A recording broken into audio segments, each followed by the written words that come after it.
On continue maintenant avec un regard croisé. Nous parlerons aujourd'hui du Mali, la crise politique qui secoue le pays. Des organisations africaines, l'ONU et l'Union européenne appellent à la retenue. En Côte d'Ivoire, on va évoquer la démission surprise du vice-président Daniel Kablan-Denka. Nous irons aussi à Madagascar où 2 parlementaires sont morts du Covid-19. Et puis le Togo, Agbeome Kodjo est-il en fuite? Voilà les questions, les sujets du jour avec Pasteur Edo Komi. Bonsoir Pasteur. Oui, bonsoir Samuel, bonsoir à tous et à toutes et bonsoir à Credo.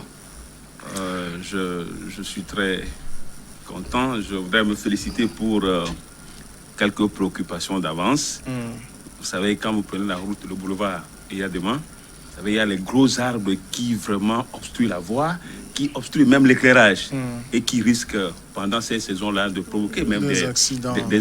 Ouais. Je crois que ces préoccupations, nous les avons montées au niveau de nos collègues, de mon collègue de Golfe 3, au préfet, au ministre de l'Environnement. Je me réjouis de ce que quand même, on a commencé par élarguer les branchages là.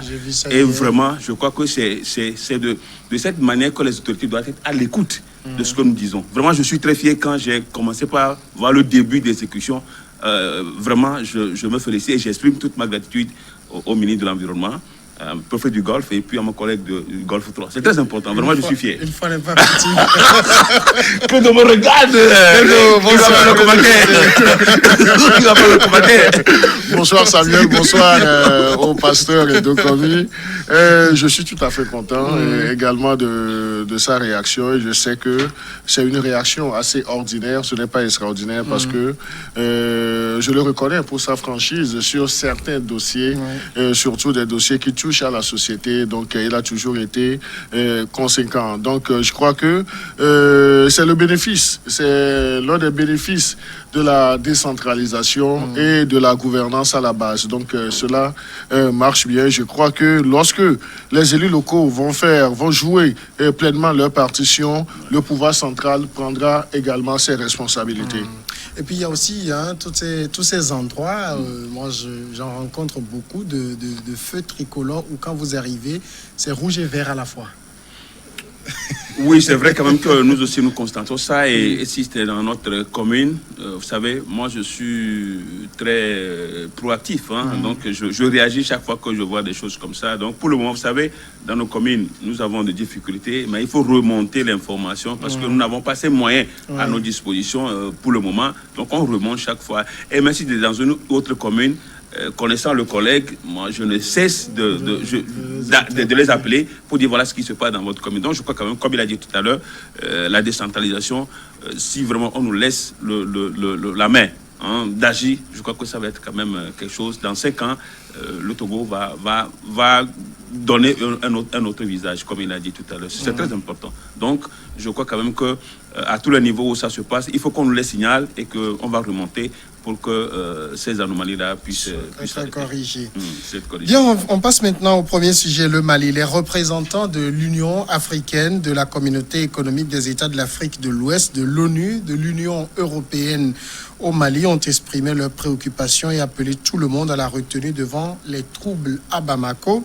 Ils ont aussi réclamé la libération par le pouvoir des chefs de file de la contestation arrêtés, ce qui a été fait dans la journée d'hier dans un communiqué conjoint publié dans la nuit de dimanche à lundi. Ils se disent très préoccupés et condamnent avec vigueur toutes les formes de violence comme moyen de règlement de la crise. Bon, ici, il ne s'agit pas clairement de ce que nous appelons chez nous ici le G5, mais c'est les représentants de ces organisations internationales. Leur voix porte. Oui, je crois que dans tout pays, lorsque un pays traverse des moments assez difficiles, l'apport ou bien la diplomatie que joue la communauté internationale a tout son pesant d'or. Et c'est encore de coutume du côté du Mali où les représentants de l'Union européenne, de l'Union africaine et puis de la CEDEAO, de l'ONU jouent leur partition afin de ramener le calme et entre les fils et filles du Mali et d'amener surtout les acteurs politiques et ceux de la contestation à s'entendre sur l'essentiel. Et je crois que l'essentiel, c'est le Mali, c'est le pays, c'est la paix, la concorde qu'il faut sauvegarder. Donc, cela, je crois que c'est une partition ordinaire que la communauté internationale joue une fois encore à travers cette diplomatie.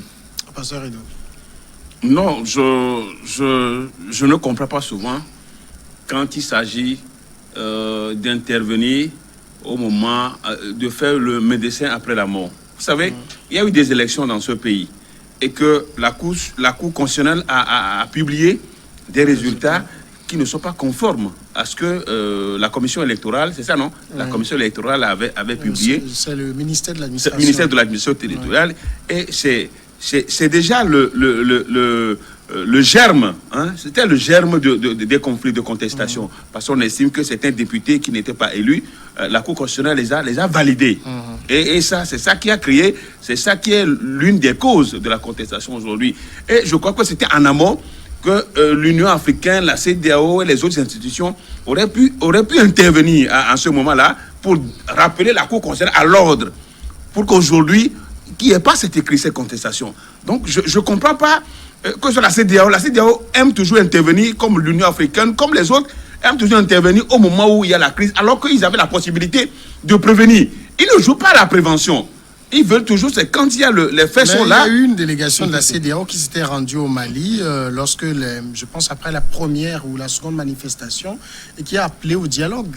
Est-ce que c'est ce que je dis? Ils ne sont pas sur la même longueur d'onde, Samuel. Oui, mais comment on prévient? On devait prévenir, c'est quand il y avait les résultats truqués.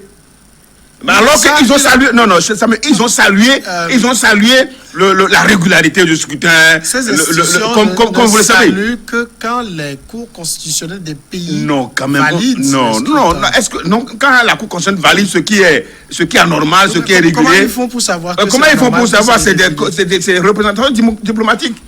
Elles sont censées connaître la vérité, mais elles font semblant, elles jouent le médecin après la mort. Et voilà la situation aujourd'hui. Elles appellent à la retenue. C'est toujours la même formule, appeler à la retenue, alors que vous avez la possibilité d'appeler les deux acteurs au moment où on sentait la crise venir. On aurait pu étouffer ces éléments-là. On ne le fait pas. Et on vient à la retenue, on appelle à la retenue, on appelle qui à la retenue. Non, ce n'est pas normal, ces genres d'intervention. Et c'est toujours la même formule, cette formule magique, appeler à la retenue. Moi, je ne suis pas d'accord avec ces institutions. Ce n'est pas le moment d'intervenir, mais comme la crise est là, il faut trouver une solution.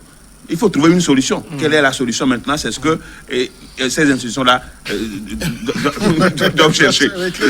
Non, j'ai suivi toute l'agitation du pasteur Dokomi. Mais moi, je crois que dans la définition de la prévention d'avant-conflit, donc les organisations internationales ont les outils nécessaires et puis les organisations internationales jouent leur partition. Il ne revenait pas aux institutions internationales d'interférer dans le processus d'un pays. Et la prévention ne voudrait pas dire que la CEDEAO devrait, ou bien l'Union africaine devrait se substituer aux institutions légales du pays. Donc il y a toujours des choses qui se disent sous le couvert de la diplomatie. Il y a toujours des prises de langue entre les acteurs qui sont concernés par le processus. Maintenant, on laisse les institutions au niveau pays travailler, jouer leur partition. Et si après il y a encore des points qui viennent à être soulevés, en ce moment-là, les organisations internationales interviennent.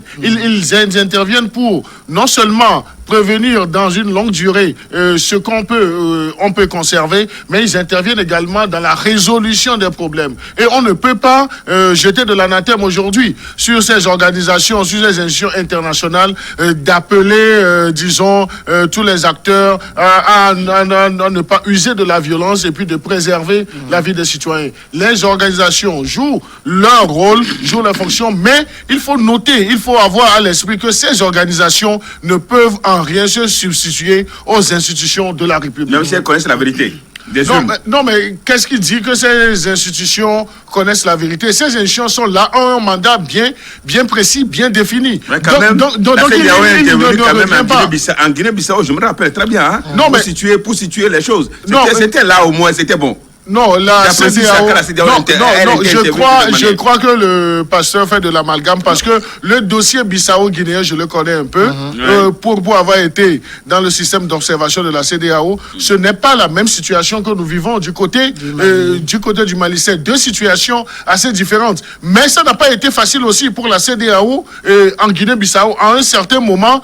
Mais les acteurs politiques, suivant leurs intérêts, ont essayé de créer toutes les difficultés à la Eh ben, il CEDEAO. fallait choisir, la CEDEAO a choisi le vainqueur, un vainqueur. Non, d'une la manière ou d'une autre. CEDEAO n'a pas fait de choix. Nous étions sur le terrain. J'ai eu au moins ce privilège d'aller sur le terrain. J'ai passé des semaines là-bas. J'ai vu le rôle que la CEDEAO a joué. Donc, il ne faut pas prêter nullement des intentions. La CEDEAO avait une situation assez compliquée, assez difficile du côté de la Guinée-Bissau. Mais aujourd'hui, avec le schéma qui est là, la CEDEAO a su jouer sa partition. Je te rappelle encore que la sournoiserie, la complicité de ces communautés, de ces institutions internationales crée souvent des crises parce qu'elles ne disent pas les choses telles qu'elles sont. Et je crois bien que dans presque tous les pays, c'est comme ça. Leur intervention, des fois même, pour donner leur position de manière ambiguë, ça crée la confusion en Afrique. Et c'est pourquoi... elle va pas, ces organisations ne Je- vont pas se substituer. C'est ce que je disais tantôt. C'est ce que Je suis j'essayais d'accord. de faire comprendre à mon ami. L'accréditation d'une organisation internationale, quand même, mais ça se fonde. Je connais le système. Non, je sais. Vous reconnaîtrez quand même que, par exemple, pour l'histoire très connue de notre pays, il y a eu des moments où les élections n'ont pas été très claires. Les organisations ont dit ces élections sont sorties de leur cadre légal. Elles l'ont dit. Non, sont Alors, sortis de leur cadre. C'est une formule aussi, sortis de leur cadre légal. Mais la formule, ils n'ont pas ajouté ça. Ils n'ont pas ajouté ça. Ils n'ont pas ajouté ça. Moi, ces organisations internationales, je ne fais pas confiance, je ne fais plus confiance à ces organisations internationales. Non, mais ça, c'est un choix. Ça, c'est un choix qui vous est propre. Mais le choix ne peut pas être appliqué ils ont des à toute la intentions compréhension humaine. préméditées et tout ce qu'elles disent. Ça ne va jamais dans l'intérêt des populations, c'est dans l'intérêt des dirigeants. Bon, donc, leur intervention, je prends toujours l'intervention avec pincette et tant mieux que ce qu'ils sont en train de dire. Est-ce que la contestation va les écouter?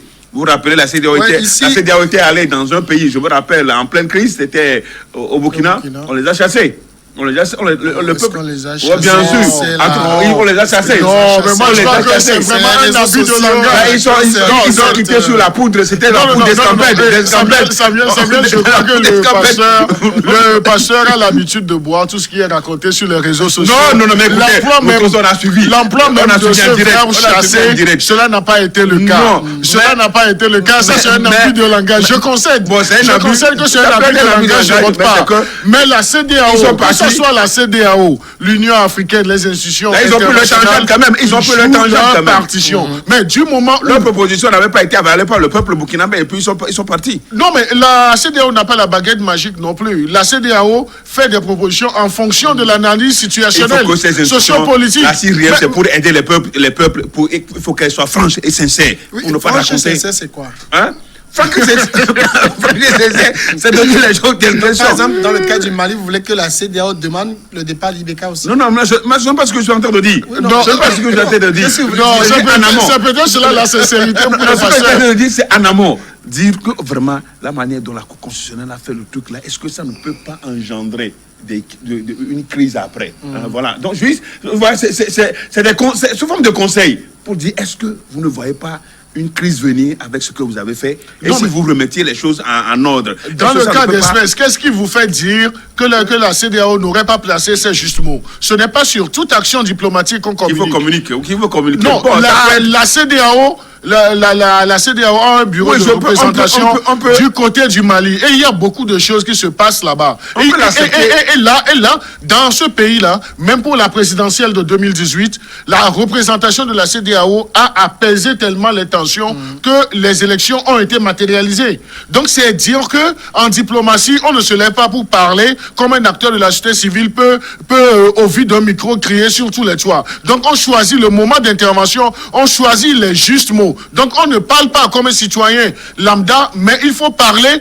Et lorsque on veut s'investir dans la communication diplomatique, il faut choisir les mots. Non, mais moi je crois. De trop. Non, c'est selon vous, je vous le concède. Mais il ne faut pas à tout moment noircir les gens ou bien noircir nos organisations parce qu'on ne s'inscrirait pas dans la même logique.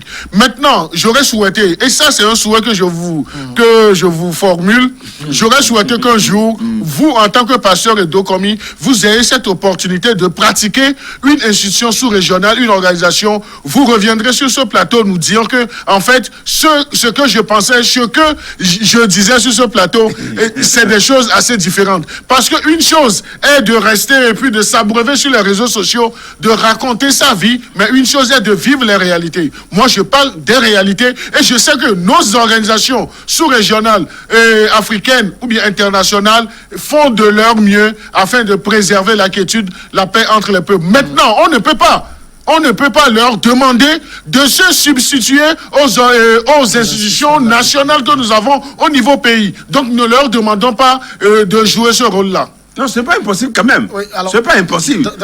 C'est des rôles qui peuvent jouer. Non, mais comment est-ce qu'ils peuvent jouer ce rôle? On va pas se substituer, mais aller de manière en partenariat avec ces institutions-là pour dire les choses selon la conception réelle qu'elles ont de la situation. Parce qu'on a l'impression que ça biaise. Ça biaise. Moi, j'ai plus l'impression, votre impression, c'est que quand la rue gronde, ces organisations doivent épouser la rue.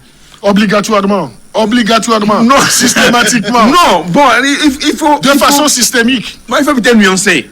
Je nuance en ce sens que quand un peuple gronde, c'est dit qu'il y a un problème. C'est vrai qu'il y a un problème.